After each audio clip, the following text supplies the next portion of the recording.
Sipple, you're good to go. 3. Oh, hold on. 3, 2, 1. Welcome in. Life in the Red podcast. Is that the right name? I forgot. It's been a few weeks. You nailed it. Life in the Red podcast. I'm Chris. There's Parker. There's Steve down there. This is our first podcast in 3 weeks, just about. It's 2:30 p.m., January 5th, 2022. It's a new year. It's a new us. It's not really a new us. I'm wearing the same stuff I wore last year, drinking the same Mountain Dew. Shout out to Mountain Dew. But it is 2:30 on January 5th. Shout out to Mountain Dew. Shout out to Mountain Dew. Yeah, thank you, Stephen. Yeah. Nebraska still doesn't have all their assistant coach spots filled, though it looks like they're closing in. We'll talk a little hoops tonight. We're going to talk transfer portal quarterbacks. We'll talk some assistant coaches in football. I'm going to turn it over to the young man, Parker, who's been right on top of this along with Steve. Steven, what's the situation? What's it looking like? What kind of timeline are we looking at to kind of fill these last couple spots? Yeah, the young men, me and Sipple. The young man, yeah. the virile young man. Yeah. Hello. All right, Parker. Welcome to 2022. It's 2022. You can say that now. There's still, season's been over for 6-7 weeks. Mm-hmm. And it's still pretty active. It's settled down some, definitely, before Christmas, but the two big fronts that are still sort of being worked, there's always stuff going on. Like yesterday, Nadab Joseph came off the roster, junior defensive back, and so there's always like roster stuff going on. But the biggest items in the hopper right now, obviously, are trying to find a quarterback in the transfer portal, or maybe two, and then rounding out the staff. The staff, I guess we might as well just start there because it's probably the more likely of the two to happen near the time that this podcast will get published. Yeah, like today. Yeah, perhaps today.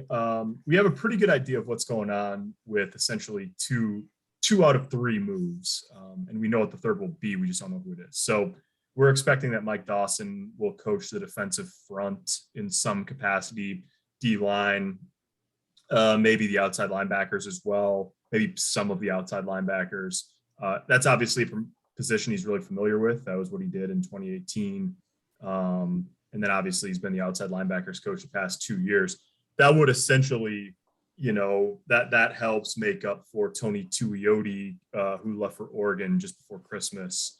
And then Bill Bush, we're expecting to be the special teams coordinator. And he could be the recruiting coordinator on the staff too. We haven't seen that tag been given out. Oh, that's a possibility. Yeah.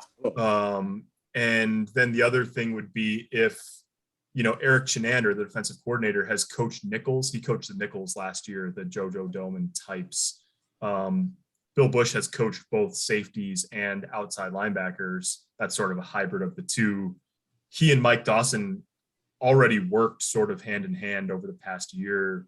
So however those duties exactly get split up between OLBs, nickels, Dawson, Bush, Chenander, it's a pretty seamless fit, don't you think, Sipple? It sort of works the way it looks like it's coming together on the defensive side. Like I've characterized it, it doesn't seem like it's caused a lot of stress.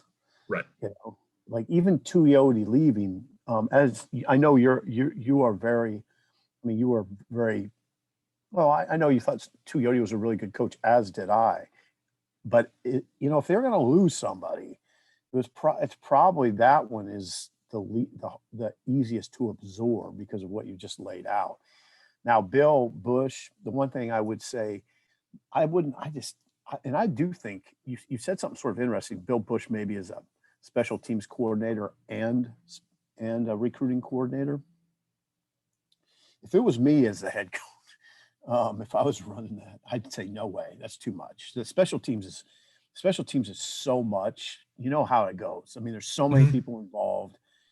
There's intricacy in scheme. Then you have to take all that to the practice field. I would never do that. God, but it's interesting because Bill Bush probably would be a pretty good recruiting coordinator. So I don't know what that's going to look like. I wonder about that now that you mention it, how that's going to look. But yeah, it looks like I don't know when it's going to fall into place. I do think we have a decent handle on the running backs coach. Yeah, There's no doubt they're looking at, what's the guy's name at Florida, Parker? Greg Knox. Yeah, Greg Knox. And there's no doubt that Ron Brown's in that conversation. Now, after that, well, we know that Kevin Falk, the LSU coach, is out of it. We know that summarily. We don't now. There's probably another person or two in that conversation that I don't know. Parker, you might know. I don't know. Yeah, there's a guy named Brian Applewhite who's been at TCU. TCU, yeah. His name's come up in that conversation. So, but there's a lot. I mean, there's a lot of running backs coaches out there. Obviously, a lot of coaching staffs have come together. I did see a report the other day that Jim Mastro, who is a longtime running backs coach at Oregon, sort of similar to Kevin Falk, potentially could have been a candidate, but is going to stay on the West Coast and maybe not coach next year for family health reasons. And I think Kevin Falk, I mean, it was a really sad story. He lost a daughter or something like that. He did in September. And so I think that probably plays into, him not coaching, perhaps not coaching next year. Anyways, there's a bunch of candidates out there. We, like you say, Sipple, I mean, we have a decent handle on at least, 2 or maybe 3 names that are in the mix. And then it could go beyond that, but we sort of, I think before the staff reported back for work this week over the holidays, I think the idea was to get most of the interviews knocked out for that spot. And so it's sort of the mind that could happen anytime in the next couple days or week, or probably ideally just before they go out on the road recruiting at the end of next week. Now it'd be ideal. Probably. That's it. And remember, with Mickey Joseph, and when that was coming together, you don't finalize a hire one day and have the guy out on the road recruiting necessarily the next day. At least that's not the way it's worked this offseason at Nebraska. Like Mickey came up to Lincoln, he went out on the road, then he came up to Lincoln and he went back, and it took a couple days for the paperwork and stuff to get done. And so, you'd think that by early to mid next week, maybe you'd have something wrapped up so that a guy could get out on the road a little bit, or at least be on campus next weekend when they host some official visitors and stuff like that. So it'll be interesting too, Sipple, to see if whoever the running backs coach is has a player, a running back in mind, or a relationship with a running back that would maybe be an off-season addition for Nebraska too.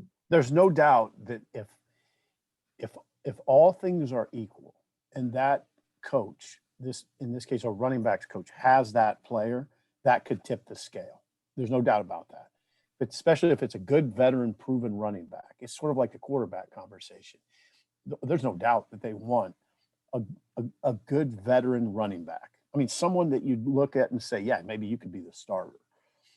So I don't know what's available in the portal, but that's definitely one of the positions they're looking at hard. The other one of the other ones obviously is quarterback, and so there's been some movement on that front. It's hard to sit here even on January 5th and say exactly what direction it's going. But the two names that have been sort of primary in the conversation, at least for the last week or 10 days, Casey Thompson, Texas transfer, and then Chubba Purdy, who spent his first 2 years at Florida State.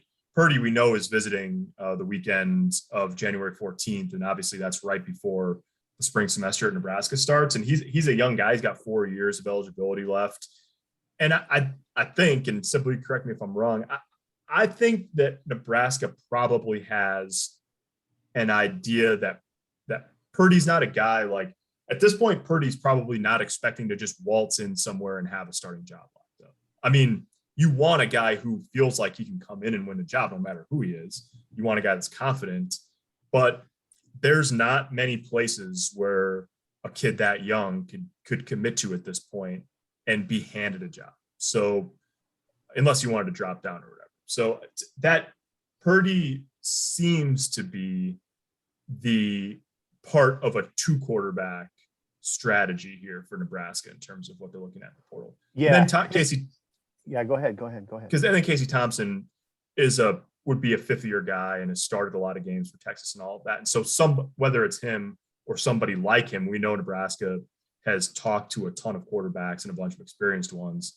Thompson sort of comes up the most often at this point. And so if it's those two guys, then you've got an older guy who you're hoping can lead you this year and a group of younger players to compete for the job after that. And if it's not Thompson, then they're probably looking for another veteran somewhere out there. Yeah, Parker. Yeah, you characterize it perfectly. Purdy, for people that are wondering, Chubba, 6'2", 205, 210. His experience at Florida State, his amount of experience is very similar to Logan Smothers at Nebraska. Yeah. I think he was 27 for 53 passing. He hurt his collarbone. I think he broke his collarbone in 2020 fall camp, came back that year and played a little bit this year. So yeah, I mean, yeah, you're right. I mean, I don't think that's the guy you'd say, okay, he's going to be our guy. Now, he could end up being that. Right. The most interesting thing to me, and the thing we have to hammer home, is dates. You did.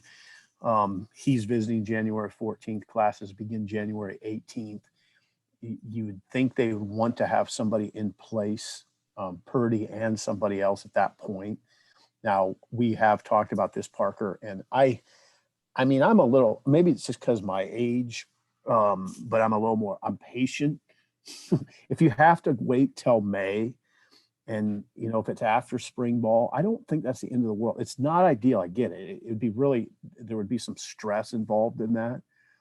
But I think, here's the thing. I think you gotta be careful not just to take somebody you're not really sure about. I mean, it's really close. I mean, these things are really difficult.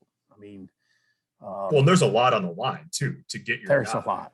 Yeah. So I don't know. I don't know how it's going to shake out. Casey Thompson's interesting to me. I saw him play a couple times this year, and I like him. He's different. He's a lot different than Adrian because he's not nearly as big. Probably manages games better though, better decision maker, better in the quick passing game.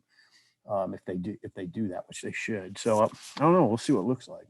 It's going to be interesting too. I mean, sort of like you say, Sipple, if there was a guy that they absolutely were head over heels about and the feeling was mutual, maybe this could have been done a couple of weeks ago or whatever. You would have welcomed that, right? Like if Spencer Rattler went to South Carolina 2 or 3 weeks ago now. Yeah. So some teams, they found a match, they found a good fit, boom, they got done and they're out of it. Now they're out of the quarterback market and they feel good about it. Yep. The later it goes, you do sort of wonder about that patience element where you feel like you need to find a guy. And at the same time, like if there's not one that you're crazy about, you don't want to create a log jam just to create a log jam. Ah, right. You got guys. I mean, you have a couple guys already in Logan Smothers and Heinrich Harburg, who doesn't get mentioned very much, Heinrich Harburg. But I think he should too. I think he should. Yeah. Not necessarily in the he's going to win the job in spring ball or something like that. But if you just were going to go on physical traits, like he and Torres are more along the lines physically of what Mark Whipple has succeeded with in the past. Yeah. Yep. So, and Harburg can really run too. I mean, he's a fast guy. He's got a really terrific sort of physical toolkit to work with. The question is going to be for anybody, whether it's Smothers or Harburg or Torres or Chubba Purdy or whoever, like how quickly can they pick up what Whipple's putting down?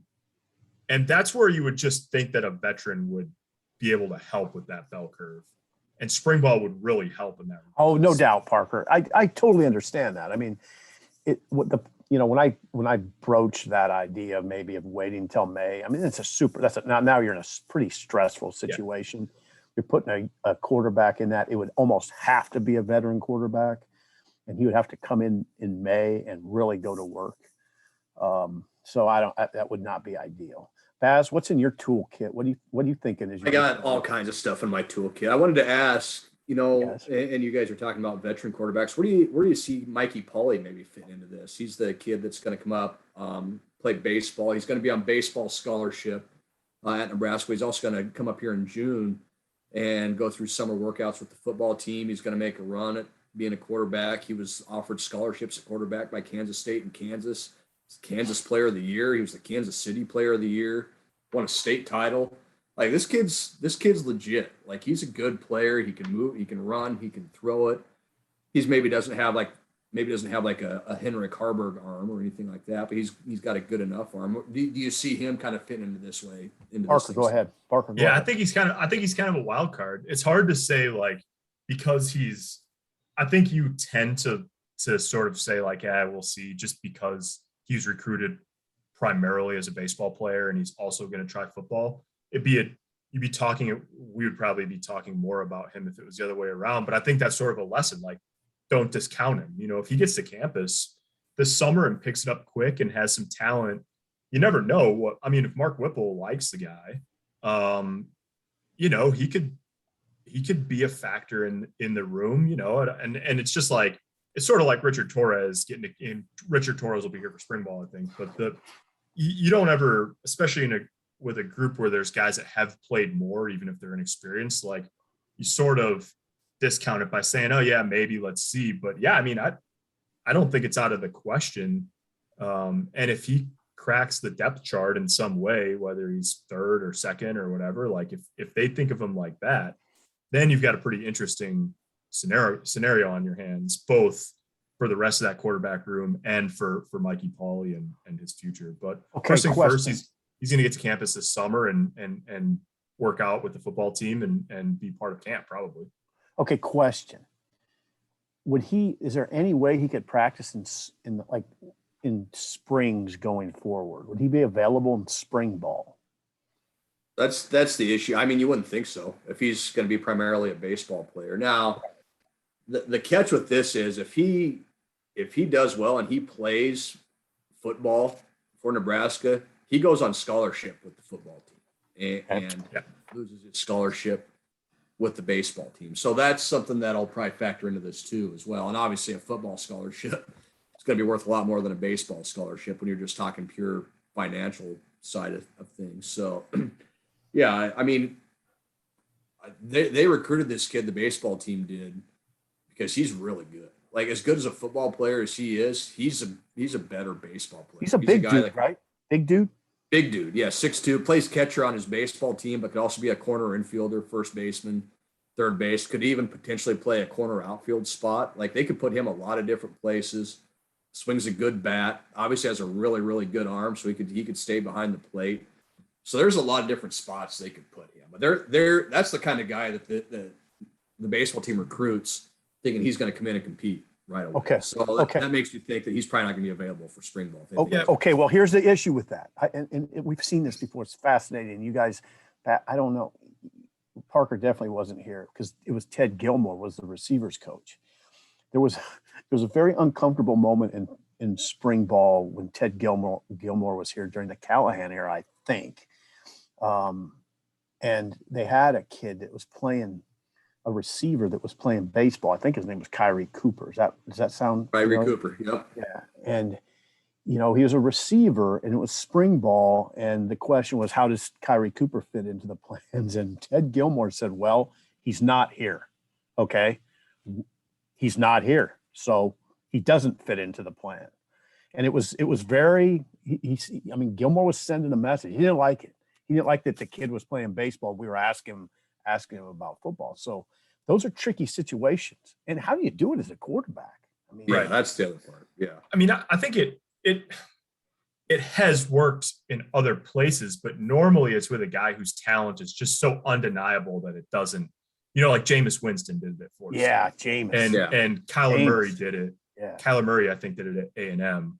Yeah. But even remember, I was covering Wisconsin. I was in college. I was covering Wisconsin football when Russell Wilson went there. And I was thinking about this a few minutes ago because Russell Wilson is a guy who transferred and didn't get to school until after spring ball.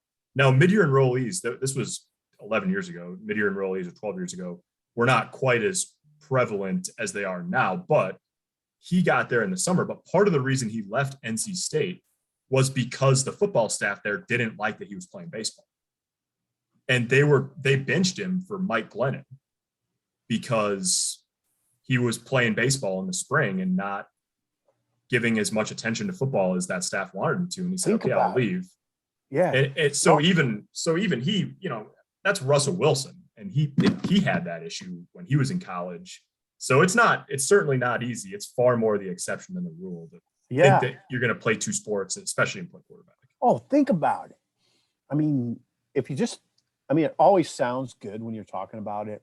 I don't mean to pour cold water on the Mikey Pauly story at all. I don't want to do that.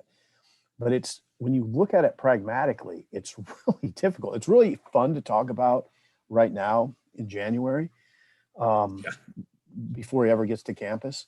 But when it gets down to it, if he's really going to compete for the quarterback job at Nebraska, how do you miss the spring? I mean, can I tell you what? Yeah, unless he's a freakazoid. Unless he's a freakazoid. I've not talked to Mikey Pauly at it, but if you want to size up what it looks like a kid who's in a great position to work out in the summer with the football team when he gets to campus, see where he's at as a starting point, and then just sort of wonder to himself or let the coaching staff tell him if they really want him to stick with football. And if they did, then he'd have a decision to make about whether he was going to play football or baseball in college. But if you're looking at it from his standpoint, it's like, so you're telling me I can go there on scholarship to play baseball. I know they want me.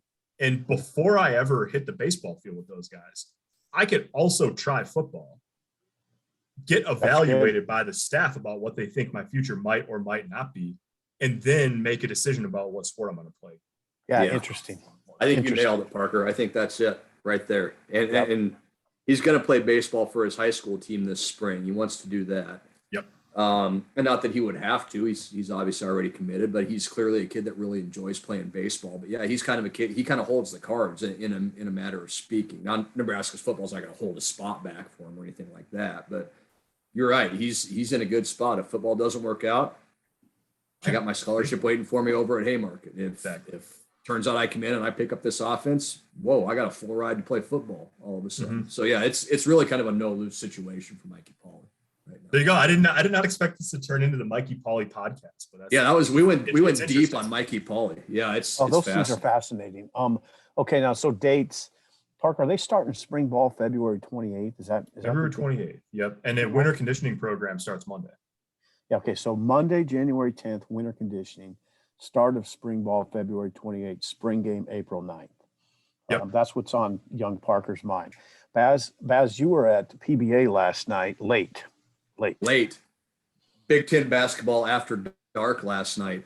The Nebraska women's team just took it to number 8 Michigan, took them out to the woodshed and gave them a whipping, 79-58, led from the start, led by double digits at the end of the first quarter and basically kept that lead in double digits the rest of the game. Never got lower than 9 after the end of the first quarter. Improved to 13-1, 2-1 in the conference. As complete a game as I've seen by a basketball team over there in a few years, men's or women's. They were really, really good defensively, especially early. They took Nash Hillman, Michigan star forward, out of the game. She had 35 points, 22 rebounds when she played Nebraska last year. She had 10 points and 7 rebounds last night. Whoa. Yeah. What's her name? Nash Hillman? Naz Hillman. Elite forward. Will play in the WNBA. Really, really good player. Former Husker Leah Brown also plays for Michigan and averages 15.5 a game. I believe she had 10 and was, 1 for 11 from the field or something like that, or 3 for 13 from the field or something like that. Defensively, they were just really, really impressive. And Alexis Markowski, the freshman from Lincoln Pius X, made her first career start. Was dynamite, scored 20, had 13 in the third quarter. When Nebraska's offense was kind of stuck a little bit, hit a 3, went against that really good front court and really went to work. They couldn't stop her down there. So yeah, it was just it was a super impressive performance. Nebraska's 13-1, they were 12-1, but they weren't ranked. They were coming off a loss at Michigan State where they didn't play very well. And maybe there were some questions about, well, how good is this team really? And this was my first time seeing them last night, and they made a believer out of me. They've got really, really good guards, athletic guards in Jazz Shelley, Sam Hybe. The front court, I really like the front court with Izzy Bourne, Markowski. They've got some depth there. It's a complete team. Now they're running the gauntlet right now. Last night was the first of 4 straight games against top 25 ranked teams. So we're gonna keep learning about this team, but they do what they did last night. That's a team that should and probably will make the NCAA tournament, can win a couple games when they get there. They were really impressive. There's 2 interesting things about it that I see, and you can answer this. I think it's a compliment to that team to say, I don't know if it's easy to identify their best player. Correct. And then the other thing that's always interesting to me in looking at the box scores, Amy's always playing 9 or 10 players at least 10 minutes. So they're deep, and she uses the bench, and I think that's why they play really fast. I love how she uses the bench, because they have that first unit, and they were 9 or 10 deep 5 minutes into the game last night, and that second unit, it's clear what their job is. They come in and we're going to pick you up full court. We're going to pressure the crap out of you. Oh yeah. They may not be quite as skilled offensively, but they come in there and as Tim Miles used to say, they get after your ass on defense. The old Gata saying. Yeah. And it's just it's a really cool, it's a well-organized, a well thought out plan with that team, because they can hurt you a lot of different ways. They can hurt you really offensively with that starting 5, and you kind of get settled in against that. Well, then here comes all these athletic young kids running all over the place, D'ing you up full court. So yeah, they're really built well. They're built like a good team should be built. They have the right pieces. And I think Amy Williams knows what she has. I think she knows she can kind of push them a little bit and get them a good response out of them. And what I mean by that is, they went up to Michigan State, got out rebounded, didn't shoot it very well. It just never really gave them a chance to win. Then they go out last time, they out rebound the top rebounding team in the Big Ten. They beat them on the boards, and they shot the ball really well. And that tells me they got pushed in practice and they responded to it. And that's the mark of a good team. And Amy Williams said it last night. If the mark of a special team is being able to do that consistently, so we'll see if they can do it consistently, but they did it last night against a really good team. And that was, I think, if you're Amy Williams, you got to be thrilled with how things went last night. I was struck. I listened to her news conference before, the day before the game, normal pregame stuff. And when she was asked about Leah Brown, she wasn't exactly chilly, but it wasn't particularly warm either. I mean, yeah, I thought it was pretty clear. And then, Trev Alberts, athletic director, had that video from inside the locker room after the game, and you saw they had LFG in big letters on the whiteboard from before the game or halftime or something. And it just it's cool in sports when that there's reason for motivation. And Leah Brown, not the only reason for that, top 10 team coming to town and all that. But when you can tell that a team's ready to go and ready to play, and then they stand on it and do it, that's always that's a sort of one of the stepping stones in getting to where you want to be in any program, right? Yep. Is to say, we know this is a big challenge, we're ready for it. And then when you go out and do it, that's a sort of a challenge that you unlock that then typically, serves you well at some point down the road too. I thought it was interesting. Alexis Markowski last night, I asked her, what were practices like this week, after that Michigan State game and coming back. And a lot of times, you get the standard answer, well, we practiced great and blah, blah, blah. And she said, no, they were intense. Like it was tough. And it was tough because we made it tough on ourselves, and we talk about Amy pushing the right buttons. It sounds like those players understand how to kind of hold each other accountable too, and how to push each other in practice too. And that's something, again, if you're a good team and you have that and you do that, and then you go execute it in a game, you got something cooking. And again, we'll see what these next 3 games look like for Nebraska. It's a tough stretch. They're probably not going to win all of them. If they do, then look out, because they'll really be onto something. But yeah, it was fun to watch. It was different than what I've been watching over there from the male counterparts.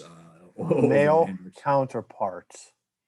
Yeah, what you said about the way Amy has she has amassed some decent talent, but amassing chemistry is also, that's coaching. Yeah, they fit. Those pieces fit. Yeah. Yeah, maybe she would tell you, oh, I don't know, we just got lucky. These are good kids. I don't know. No, you recruit good kids. You recruit kids that fit your program, that fit your culture. And it doesn't seem like your male counterparts, it's always that way. It seems like it's almost kind of thrown together and then you kind of hope it works, you know. It was interesting to contrast what Amy said last night with what Fred Hoiberg said a couple days prior, or I guess it was even earlier that day, and talked about, we played really hard against Ohio State, and here we are halfway through the season, and you're talking about your team playing hard. And Fred said, he said, I shouldn't even have to talk about this. I shouldn't have to talk about my team playing hard. That should be a given, and it should be a non-negotiable thing. But that was one of the things he said. He was really happy with the effort they gave, which kind of tells you the difference between those two programs right now. Mm-hmm. By the time you guys listen to this, it's going to be a little late, but Nebraska's at Michigan State last night. They're staying on the road and playing at Rutgers on Saturday, who just smacked Michigan around pretty good. So they're like in the Big Ten. Yeah, then they come home and play Illinois, Purdue's in that stretch, and then Indiana again. So yeah, nice January for the men's team. So it just kind of illustrates, I think, difference between these two programs right now, kind of where they're at. The records. Baz, we got to add something though. To be fair to the Wolverines, they were without 5 guys. They were without 5 guys. They've been struggling too. They put 102 on Nebraska, a couple 3 weeks ago, and they've really struggled since then. I think they're 7-6. Yeah, they're 7-6. I think they've lost 3 of their last 4 since the Nebraska game. Central Florida beat them by double digits. That now they've got the COVID stuff going through. They're struggling offensively. If you kind of read the stuff online about them, the fan base, it's kind of funny. They talk about this team doesn't have any leaders. They don't have any shooting. They don't have any go-to guy. And you're sitting there going, that sounds kind of like the team that plays over at Haymarket or at Pinnacle Bank Arena right now a little bit. So yeah, you're right, Sid. You're absolutely right. They were shorthanded last night. They also had all their starters in that game against Rutgers too. And they were down 26-11, 10 minutes into the game. So it's never easy in the Big Ten, whether it's the men or the women. And Nebraska's going through it right now. Michigan's going through it right now. I think you can take some positives out of that game if you're Nebraska, but you got to figure out a way, as Fred said, you got to figure out a way to finish these games. You've led 3 games in the last 30 seconds and lost all 3 of them, and led 2 of them by a couple possessions and lost those games. You got to finish. And 9-5 looks a lot different than 6-8. But that's just where they're at right now. You got to try and keep putting yourself in that position. Eventually you hope your guys can figure out how to close one of those games out. Yeah, it's not luck. See, what happened, Nebraska blows a 5-point lead with 30 seconds left against Ohio State. Now that's rough, but I boil it down this way. And I hate picking on Lat Man because, as you know, Baz, I really like him as a player. He's limited athletically and all that, but he gives all he can. He missed 2 free throws. And then what happens though? Ohio State, E.J. Liddell, who had a horrible game, 2 for 14 from the field, not a horrible game overall, but a horrible game shooting. But what happens? He has to bury 2 free throws to get him to overtime. He makes the first one, and then they call timeout. Nebraska calls timeout. He's got to come back and make one in that situation. He does it. Now that's what you call, that's the difference. To me, that was the difference. Now that's a guy. They got momentum going into overtime, and then Nebraska has a guard that doubles when they're not supposed to be doubling. They swing the ball around and get 2 straight threes. Hey, Baz, that's the difference. And missing a couple of and then a bad defensive assignment or 2. Yeah, and that stuff's magnified when you're a team like Nebraska because the margin for error is so much smaller, right? They're not going to out-athlete teams like Ohio State or even Michigan, Illinois. They can't cover that stuff up. They don't have the guys to do it. So, and even going back and kind of rewatching the 3 that Ohio State hit to make it 72-70, what happened? 2 guys went with the ball and left a guy wide open on the wing who went 4 for 5 from 3-point range, and boom, Ohio State hits a 3 9 seconds after Nebraska goes up 5 points. All your momentum's gone at that point. And I think everybody in the building knew when Lat missed, and I don't want to pick on him either, but everybody in the building knew when Lat missed those free throws exactly what was going to happen. It was just a matter of how it was going to happen. And you said it. E.J. Liddell had a terrible game offensively, struggled. But what did he do? He went down there, he battled his tail off and got an offensive rebound and got fouled. If you're having a bad game offensively, that's hard to do, and he did it. He stuck his nose in there and got it done. And that's just the difference right now. Nebraska Sorry, Parker. Yeah, and they played through him on the first 3, the same set, first 3 possessions of overtime. Yeah. You're the team that's supposed to win. You clawed your way back. You got to overtime, and even though he didn't shoot the ball, they came through and ran the same set for him 3 times in a row to start overtime, and 2 threes. Then he settled for a jumper and missed it and didn't make anything the whole night. But they knew when it got to overtime, they knew exactly what they were going to do offensively. Yeah. Play through EJ Liddell just like they always do, and it worked.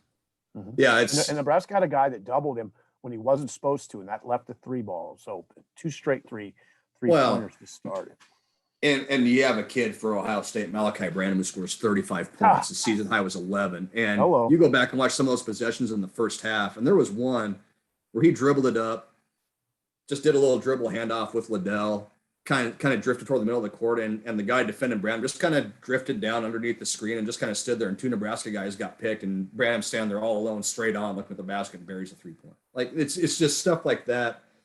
It can't happen. It can't happen. You let a guy, and you're playing the numbers. You're playing this kid who hasn't made more than 1 3 in a game all year to probably not do that again, and he does it, but he's doing it because he's wide open. There's nobody guarding him. So you allowed him to get comfortable early. So, I mean, that's what it is. It's all, when you're a 6 and 8 basketball team, it's all exacerbated. It all gets bigger. And every possession means a little more. And that's hard when you're fighting that and trying to get past that. That's just where Nebraska is right now. Yeah. And as you always say, and I'll just say it in a little more crude manner, the league is a total bitch. I mean, you have now to go to Michigan State, which has won 7 in a row. Now, they're not great. This isn't a great Michigan State team, but they play a lot of possessions. It's not a great matchup because they play a lot of possessions, and they can bury you. What do they do? They run and they offensive rebound. And what 2 things are Nebraska probably the worst at? Deep transition defense and rebound. Oh, yeah. And they will take the ball out of the hoop on Nebraska-made baskets and run. I mean, now they don't have Cassius Winston now, but they still will push it like that. So that'll be, you're right. Transition defense is probably the number 1 most important thing. Now you go to Rutgers. You go to Rutgers on the road. Rutgers isn't great.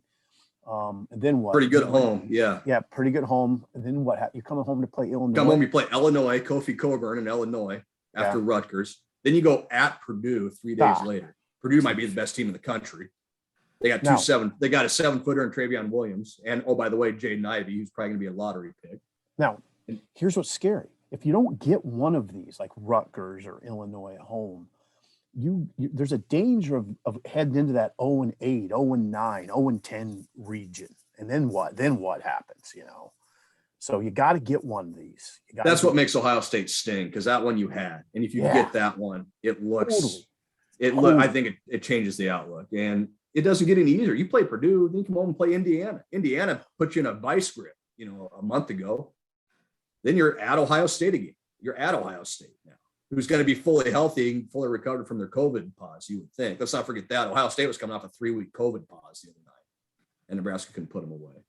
Then it's Wisconsin. Wisconsin's playing great. Then it's Rutgers again. Then you're at Michigan. It never stops. It never stops in this league.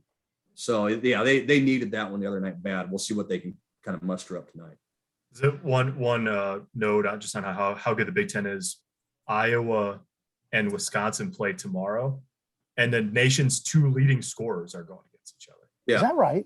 Keegan Murray leads the country in scoring at like 24.5 a game, and then Johnny Davis for Wisconsin second at 22.5. Johnny Davis might be the player of the year in the conference. That dude's unbelievable. Why not Keegan Murray? Because it could be either one of them. Yeah. I mean, that tells you how good the league is. You're talking about those 2 guys for player of the year, and Purdue might have 2 or 3 guys that could be the player of the year. Jaden Ivey. Ohio State's got a guy that could be the player of the year. Yeah. And EJ Liddell. That's just the way it is in this league. Northwestern's better, Minnesota's better, Penn State's good. Like, there's just no easy nights. And we say it every year, and you get tired of hearing it, but man, it's the truth. That's just what it is. So Nebraska's in a tough spot. You can talk about effort and trying hard and all these other things, but they got to get one of these. And it'll help too getting Trey McGowan's back. They should get him back in the next week or so, probably 2 weeks at the most, I would say. And that helps you with your perimeter defense more than anything, but we'll see. It's going to be a tough road to hoe. Wind back to the Nebraska women. So who would you say their top 2 players are? Great question, Sep. And you said it. I don't know if it's real clear who their top players are. Jazz Shelley, for me, is one of them. Had a double-double last night as a guard, 12 points, 12 rebounds. Really quick, great shooter, but can also penetrate. I really like her I really like Izzy Bourne. She drew the defensive assignment on Hillman last night and did a great job, set the tone, can score a little bit for her. She got in foul trouble, but if I have to pick those two, I'm probably starting with the two Australians. Those two are pretty good, but they've got Sam Hybe led them in scoring last year. She's really good. And Alexis Markowski's coming on. She's a really good player. I mean, they've got pieces. They've got a lot of people you can say are their two best players. But I'll take those two to start for sure. I covered two games, I think, last year, and it just happened to be that in both of them, Izzy Bourne played really well. And when the two games I covered, she shot it really well from the outside.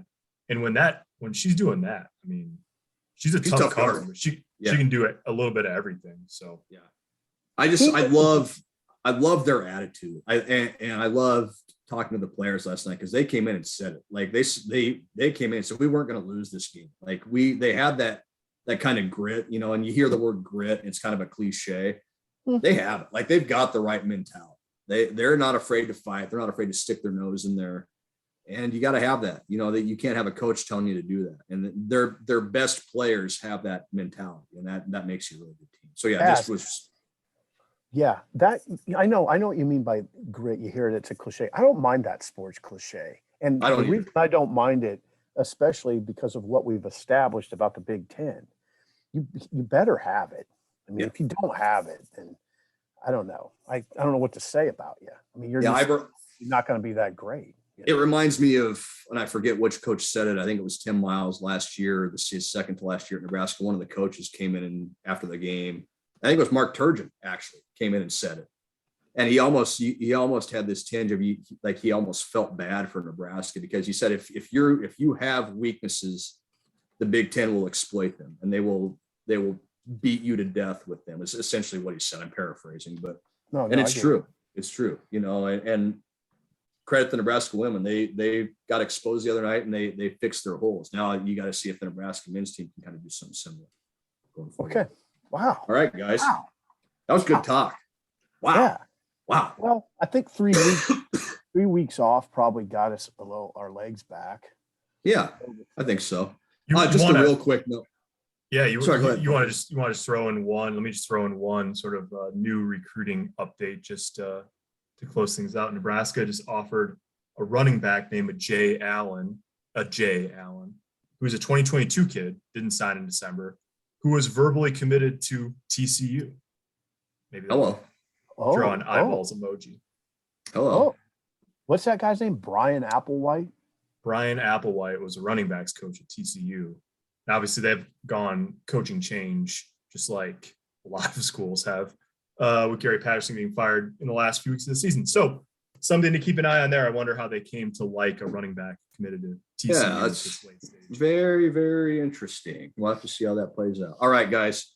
Thanks for tuning in. We're going to wrap this baby up. We'll be back on our weekly schedule now from here on out going forward. Obviously, going to be plenty of news over the next weeks and months on multiple different sports. So keep it tuned to huskerextra.com, journalstar.com/Huskers. We'll keep you updated on everything. And thanks for listening. We'll talk to you next week.